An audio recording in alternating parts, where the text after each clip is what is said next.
Ah yes, it's been a while, 5 months to be exact, and for those of you wondering where I've been, check the pinned comment on this video. Other than that, let's get right to it. After a long hiatus, we're back at it, and the first of many questions on my mind is, can you beat Fallout New Vegas as an Omerta?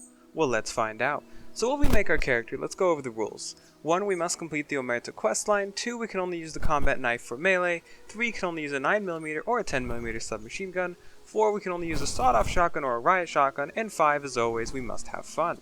Now that we've gone over the rules and the character is finished, we can go over our skills, which we went with a fairly balanced build with 6s and everything besides luck and intelligence. So, after we had finished with skills, we sat down with the doc as he played mind games with us, which for those that haven't played New Vegas kinda just sets up your other skills, weapons, medicine, etc., and usually it's quite far off, so we just end up setting this ourselves, which for us we go with guns, medicine, and melee weapons, which we didn't even end up using the whole run, so how useless that was. But it was finally time to leave Doc, and he handed us a Pip-Boy and sent us on our way. We decided to head directly for the strip because we had no weapons that we could use, and over by the strip was gun runners, which would hopefully allow us to pick up our first weapon and sell anything we collected along the way. However, to make it to the strip, we would have to go through a bunch of Deathclaws, but I had a plan. If I skirt around the somewhat mountainous terrain, the Deathclaws would be unable to reach me, and I would be completely safe the whole way through. So we made it to Gun Runners and sold everything we had, and we were also able to pick up our first weapon, the 9mm submachine gun, and some ammo as well. So, properly kitted out, we headed off to Mick and Rouse, where we had found out the Omertas had stopped buying weapons from them, and they have no idea why. We had also picked up a sawed-off shotgun since he was carrying it. It was then off to this strip, however there was one issue. With that, we needed to submit to a credit check in which we were nowhere near being able to do so. So we would need to get some caps before we can continue. And it's time for a casual murder spree. Enjoy.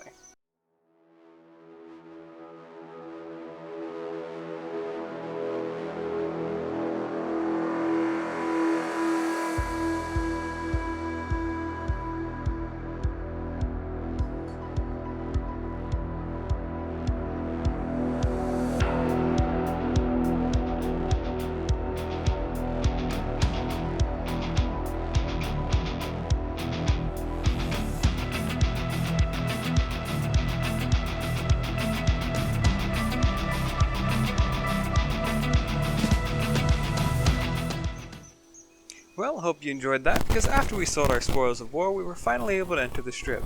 However, it would seem that we would need to level up some more because to successfully start this quest, we would need 50 medicine, which we didn't have.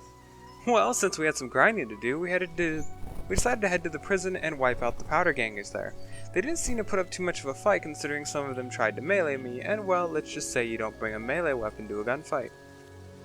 So after that mess, we leveled up and dumped all our points into speech, because I'm an idiot, and thought that maybe the reception lady could help me start the quest instead. We returned to the reception lady and passed a speech check just to find out she won't tell us anything useful, meaning that was a huge waste of time and we would need to level up again to properly start the quest. So back to the grind, we went and cleared out a building full of Legion mongrels and leveled up again. We of course put those points into medicine, however we would end up being 5 points off and we would have to continue our grind. We made it to Novak to ask about the man that took the platinum chip and was told that Manny Vargas would know for sure. Manny Vargas would then tell us that for him to give us the info, we would have to do something for him. He simply wants us to clear out the old rocket test site from the ghouls. So we found some ghouls outside the rocket test site and took care of them, but inside we would find something far different than what we were expecting. A voice over the intercom in a room with a dead super mutant. I'm told to head to the big room on the east side of the building and go all the way up. We find a ghoul called Jason Bright who asks us if we were there to help with the Great Journey, whatever that means. I don't really care all that much, and then we're asked to clear out the basement of the super mutants, or as they call them, demons.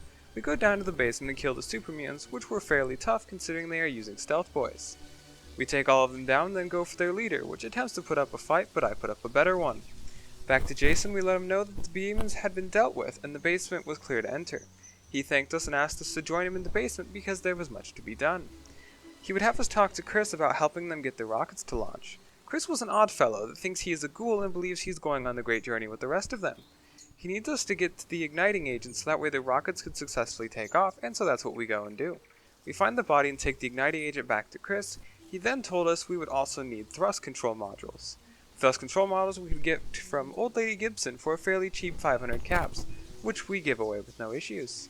Back to Chris, we hand him the thrust control modules and a big speech is made by Jason, which thanks us and Chris, and this is where Chris truly finds out he is not a ghoul and he will not be going on the great journey. I convince Chris to head to Novak and live there, where he will be with other people like him. He agrees and we head off to launch the rockets. We press the button and watch as the rockets prepare to take off, but completely out of plan, one of the rockets heads the wrong way. This of course allows us to level up and get our final points in medicine to continue the Omerta questline. We head back to Joanna and pass our medicine skill check, and tell her that Medics kills quickly and we can help her. And she wanted to talk privately in her room about it. In her room, she tells us of her true love, Carlitos, who fell in love with her and had plans to escape with her, but Tkiljoy found out and Carlitos disappeared. She asks us to go find him so she can finally escape and be free. We find Carlitos hiding out in Vault 21. We tell him of Joanna and he tells us he is ready to help her escape, but would need our help. He asks us to head back to Joanna and tell her that he lives and is ready to help her escape. We tell Joanna that Carlitos lives and that he is ready to help her escape. She is overjoyed by this news, however she says that she can't leave her girls here and doesn't even know where they would go even if they did escape. And here comes another speech check that we do not have the skills for. So you know what that means, back to the main quest line. We confront Benny about what he did and he tries his best to keep things calm. But I didn't want to be calm. Instead, I decided to make a scene and tell everyone what he did and left the building. This also leveled us up where we put the points in the speech so we could pass that skill check. We then left the building where a suited man walked up to us named Volpis and Colta and told us that Kaisar admires our accomplishments and gives us his mark and asks us to come see him. And most importantly, that Benny has escaped. Even though not only a few seconds ago did we just talk to him, but that doesn't matter, we accept the invitation. We head back to Joanna and pass the speech check just to get another speech check on top of it for 50. Starting to get slightly annoyed by this quest, but back to the main quest I suppose. We then meet with Mr. House, which is a bit upset that I took so long to accept his meeting, and that because of this I have messed up with Benny escaping, and so the plan is to send me off to meet Kaisar and activate a terminal underground with the platinum chip. We meet with Kaisar and find out he is very happy with how much we've accomplished thus far, and tells us of his plan to assault the Great Dam and invade the West. However, before he can do that, he wants Mr. House taken out of the game using me as the weapon to do so. Little does he know I will not be siding with him in the end. We will worry about that later. He then asks us to destroy whatever we find in the underground bunker. We will not be doing that, we will instead abuse this kindness to use it in Mr. House's favor. We then level up and use those points in speech to hopefully be able to finish Joanna's quest when we return. Down in the bunker we talk with Mr. House, which tells us we need to activate a terminal on the other end of the building. So we activate the terminal and then leave the building to go talk with Kaisar. Back at Kaisar, he truly believes we had destroyed the bunker and rewards us by allowing us to determine how Benny should die. And we decide to crucify him because, well, screw that guy, am I right? We head back to the Lucky 38 and hand Mr. House the platinum chip. He has us head down to the basement to truly see the power of what we have done, in which we discover the Securotrons have been updated to version 2, giving them an even larger assortment of weapons than they had before. He then tells us he needs us to deal with the boomers, and we can either convince them to help or just kill them. Anyway, back to the Omerta questline, we head back to Joanna to pass what I'm hoping is the final skill check.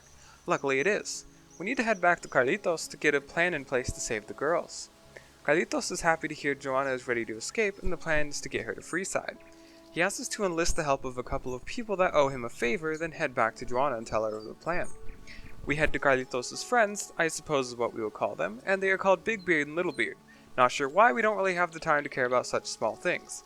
And tell them that Carlitos has requested their help and they say he can count on them. We tell Joanna of the plan and she is fully on board, and we will have her and the girls disguised and ready to go at midnight when I will sneak them out of there. We escape with the girls to the meetup location and luckily we were not followed. We talk with Carlitos, who is so overjoyed to see Joanna, but then the Omerta show up and we are unfortunately forced to take care of the trash. Afterwards we let the two go off on their happy way and we return to Gamora. We ask about Tkiljoy until we find the guy. He's a bit of an asshole, but luckily we know what he's up to and threatens us he will regret this. We tell him the family won't take kindly to his relationship with Joanna, which he apparently had no clue has already escaped. We then pickpocket him and steal his journal to blackmail him. He freaks out and is willing to cooperate and tell us what's going on in the organization. He tells us about two people, Clandon and Troik. From here we go talk with Clandon. Clandon, unfortunately, gives us no info whatsoever, making him essentially quite useless to us. So instead we head to Troik and see if he can give us any other info. However, during our search we ended up finding a dead woman that looked like she had been butchered. So when we finally find Troik, we tell him we're helping Tkiljoy shut down what the bosses have planned, and unfortunately he is not interested in helping for as long as they have goods on him. We then offer to get him out of the contract with the family. He then asks us to keep him out of it. We go talk with Big Sal about Troik and tell him something about Troik's story didn't sit right. Sal confirms that he is just a murdering jethead. However, we decide to take a speech check that would convince Sal that Troik is more trouble than he is worth, and Sal agrees to let Troik out of his contract. We tell Troik that we were able to get him out of the contract, and he is now willing to help us. The plan is to use thermite to destroy the weapons in the vault that he gave me the key to. The light switch would trigger the thermite to go off, and boom, all the weapons would be gone. We head down to the vault and start planting the thermite. So then, we detonate the thermite, which causes quite a large boom that I'm surprised no one had seemed to notice.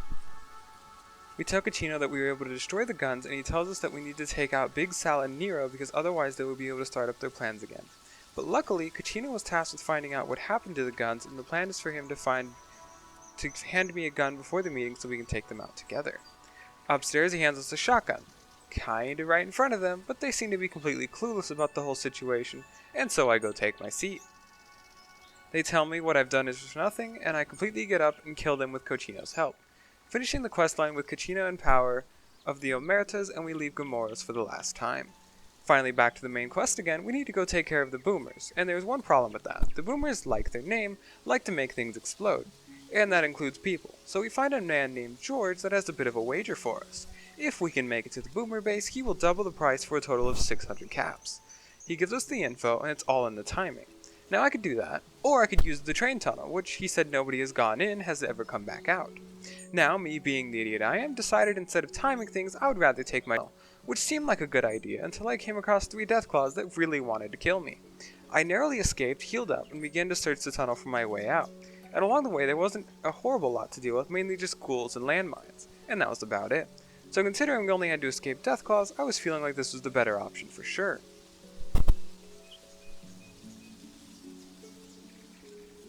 We left the tunnel and ended up in what I was hoping would be safe in, which it somewhat was, because I was able to avoid dying the entire way up the train tracks. If it wasn't for the Deathclaws, I probably would use that route for other runs. Anyway, we do make it to the fence and get brought inside. So one part of me wanted to help the boomers, and the other part of me would rather have seen them killed, so you can probably guess which one we went with, and that was killing the boomers.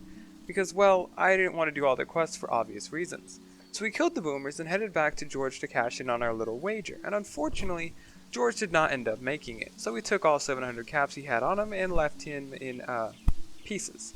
Finally, it was time to return to Mr. House with the news that we had killed the boomers, and although in most cases he would frown upon such things, but it works in his favor so he doesn't mind it all that much. Now, normally he would have us go deal with the Omertas, but because of the fact that we'd already taken care of the situation, he wants us to instead head off to take out the Brotherhood of Steel. At the Brotherhood of Steel bunker, they are not happy to see me at all and have me surrender everything I own and go talk to their elder. The elder says we are lucky because normally trespassers would be dealt with severely. They fit an explosive collar to my neck and have me go deal with an NCR trooper that has made it into one of their bunkers. We then take care of the NCR trooper and destroy his radio. Back at the elder, he calls me a brute and calls my actions reckless, however they can still make use of me. This would be the mistake that gets them all killed, which we waste no time doing. We head right to the terminal after getting what we need and initiate the self-destruct. And of course we hightail it out of there because I was going to have a lot of angry people after me. We tell Mr. House of our success in killing the Brotherhood of Steel and he is pleased. He said he would have tried to have us protect Kimball, but that wasn't going to happen because they would not let me within 1,000 feet of him. So the plan instead was to go to the substation and jumpstart the Lucky 38's reactor. So we made it to the substation and we of course took care of the NCR that was guarding the place, and we powered the substation as Mr. House had asked. It is finally time to finish things off, and Mr. House needs us to reach the control room across the dam and install another override module similar to the one used at the substation from before. This will then allow for the full army to come help me against the Legion and the NCR.